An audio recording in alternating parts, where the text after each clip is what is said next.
Sometimes you just want to vent about your relationship on social media. Right. Like, who doesn't post a little something when they're feeling frustrated? I'm Lauren. I'm 27. And apparently I'm the worst person alive for making one tiny Instagram story. But let me tell you what really happened. Because everyone's acting like I committed some major crime when all I did was express myself. It was a Friday night and I was getting ready in our bathroom while Rowan sat on the couch doing absolutely nothing. Again, the man works in some boring tech job and comes home every day like his life is over. No ambition, no excitement. Just work, gym, couch, repeat. We'd been together for 2 years, living together for 6 months, and I swear he was getting more predictable by the day. That night, we were supposed to go to this new sushi place I'd been dying to try, and maybe catch a movie after. Basic date night stuff.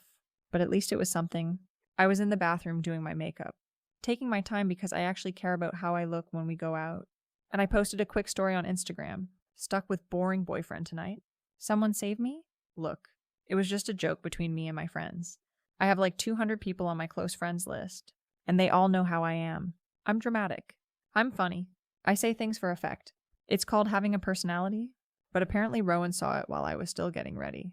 When I came out of the bathroom looking amazing, he was sitting there with this weird expression on his face. Ready to go, babe? I asked, grabbing my purse. Actually, change of plans, he said, and I could tell something was off.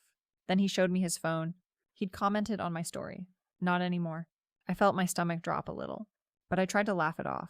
Babe, what? It was just a joke. My friends and I always talk like that. Cool joke, he said, standing up. Here's another one. I'm leaving. And that's when things got completely insane. He started throwing clothes into his gym bag like some kind of maniac. I followed him to the bedroom, trying to talk sense into him. Where are you going? We have dinner reservations? You should probably find someone less boring to take, he said, not even looking at me. I tried explaining that it was just social media, that everyone posts stuff like that, but he wasn't listening. Then he went to the kitchen and put my car keys on the counter. My car keys, the ones that were on his keychain because his car was in the shop and he'd been using mine all week. Wait, you have my car? I said, starting to panic a little. Not anymore. You can Uber to save yourself from the boring boyfriend. This was getting ridiculous. This isn't funny anymore. You can't just leave. But he was already texting someone. Probably his friend Devin, who's always trying to get him to do these stupid guys' weekends that I hate. Devin's one of those guys who thinks he's still in college and acts like having a girlfriend is some kind of prison sentence. I told Rowan multiple times that I didn't like him hanging out with Devin because Devin was a bad influence, always filling his head with ideas about being single and doing whatever he wanted. You're seriously upset about a stupid Instagram story, I said, following him around the apartment. That's so immature. Immature. You publicly humiliated me while I was sitting 10 feet away. It's not public. It's just my close friends. Your close friends list has 200 people on it. Lauren. He had a point there, but he was totally overreacting. I tried a different approach, getting a little emotional because usually that works with him. Look, I'm sorry. Okay? I didn't think you'd see it. That's your defense. He was putting on his jacket now, actually getting ready to leave. I was getting desperate. Can we please just talk about this? Don't leave. But he was already walking toward the door with his bag. I said I was sorry. What more do you want? He turned around and looked at me with this expression I'd never seen before. I want you to understand how it feels to see your girlfriend tell 200 people she's stuck with you. That you're boring. That someone should save her. I didn't mean it like that. Then how did you mean it? I couldn't really answer that because, between us, I kind of did mean it. Rowan had gotten so routine and predictable lately. He used to be more fun when we first started dating. He'd take me to parties, introduce me to interesting people from his work, plan spontaneous dates. But lately it was just the same boring routine every week. I was feeling suffocated. And my friends were always posting about their exciting relationships while I was stuck with someone who thought a wild Friday night was trying a new restaurant. But I wasn't about to admit that to him when he was being so dramatic about everything. Fine, I said. Go, but this is childish and you know it. And he actually left, just walked out the door like it was nothing. I stood there for a minute, thinking he'd come back. That this was just him trying to make a point. But then I heard his Uber pull up outside and I realized he was serious. That's when I started calling him. And calling him, and calling him. The phone went straight to voicemail every time. I tried texting, but nothing was going through. I was getting more and more frustrated because this was such an overreaction to a harmless post. I called my best friend Jordana to vent about the whole situation. He literally abandoned me because of an Instagram story. I told her, Who does that? What did the story say exactly? She asked. I told her, and there was this pause. Lauren, that's kind of mean. It was a joke, but he didn't know it was a joke. If my boyfriend posted that about me, I'd be hurt too. I couldn't believe she was taking his side. So you think it's okay for him to just leave me stranded without a car? I mean, it's his car technically. I've been using it all week. The more I thought about it, the angrier I got. He was being completely unreasonable. And now I was stuck at home on a Friday night because he couldn't take a simple joke. I decided to post another story to let people know what was happening. When he can't take a joke, I wrote, with a picture of me looking sad on the couch. Then I posted another one, single for the weekend. I guess some people are so sensitive. I was getting some supportive comments from my friends. People saying he was overreacting and that I deserved better. That made me feel a little better. But I was still furious that he'd just left me there. Around midnight, I posted one more. Anyone want to go to sushi tomorrow night? Have a reservation. I figured if he wanted to act like a child, I'd show him I didn't need him to have fun. But nobody responded to that one, which was kind of embarrassing. I spent Saturday morning trying to figure out where he'd gone. I called his work friends, but nobody was answering. I even tried calling his mom, but she just said she hadn't heard from him, and that maybe I should give him some space. Space? For what? For making one little joke on social media. By Saturday afternoon, I was getting really worried. What if something had happened to him? What if he was hurt somewhere, and I didn't know? I started calling hospitals, which sounds dramatic, but I was genuinely concerned. Then Jordana called me back. I found out where he is, she said. Devin posted a picture from his lake house. They're all there. I looked at Devin's Instagram, and there it was. A picture of him and 3 other guys at some lake house. All of them looking like they were having the time of their lives. And there was Rowan in the background, actually smiling and laughing like he hadn't just abandoned his girlfriend over nothing. That's when I really lost it. He was having fun while I was sitting at home worried sick about him. I decided I needed to go talk to him face to face and sort this whole thing out, like adults. Drive me to the lake house? I told Jordana, Lauren, I don't think that's a good idea. 3 hours? That's all I'm asking. I need to fix this. She eventually agreed, probably because she felt bad for me being stuck at home all weekend. I got dressed up, not too dressed up, but I wanted to look good. I figured if I showed up looking amazing and apologized sincerely, we could put this whole stupid fight behind us. The drive to the lake house felt like forever. I kept rehearsing what I was going to say, how I was going to explain that the post didn't mean anything and that I was sorry he got hurt. I was even prepared to delete my Instagram if that's what it took. When we finally got there, I could see them all sitting on the dock. Rowan looked relaxed in a way I hadn't seen in months, just hanging out with his friends like he didn't have a care in the world. It actually made me a little angry. Here I was, driving 3 hours to fix our relationship, and he was just chilling like nothing had happened. I walked down to the dock in my sundress and heels, trying to look composed even though I was nervous. We need to talk. Now, I said. We really don't, Rowan replied without even looking at me. His friends were all staring at me like I was some kind of intruder. You abandoned me without a car. I had to miss my Saturday morning yoga class, I said, trying to make him understand how his actions had affected me. One of his friends actually snorted and said, The tragedy? This doesn't involve you. I snapped at him. I was there to talk to my boyfriend, not deal with his immature friends making jokes. You came to our weekend trip. So yeah, it does, Devin said. I tried to focus on Rowan, switching to a softer approach because I could see this wasn't going well. Baby, I'm sorry. It was a stupid joke. You know, I didn't mean it. Then why post it? I was just being silly with my friends. You know how girls talk.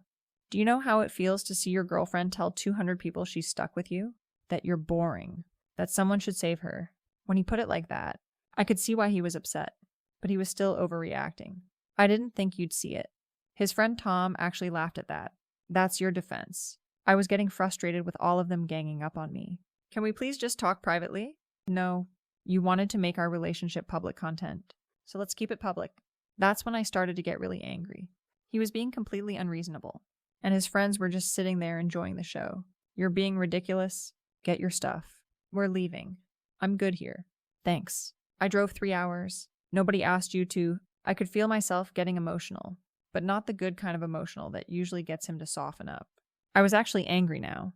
You think you're so perfect? You're not. You are boring. All you do is work, gym, and play video games. You never want to go out anymore. Because every time we go out, you spend the whole night on your phone posting about how amazing your life is while ignoring me. At least I have a life. Your idea of fun is sitting on a dock with these losers. His friends just laughed, which made everything worse. I felt like I was losing control of the situation completely. Fine. Fine. Stay here with your stupid friends, but when you come back, your stuff better be out of my apartment. Your apartment? I pay 60% of the rent. I don't care. I want you out. I turned around and walked back to Jordana's car, feeling humiliated and furious.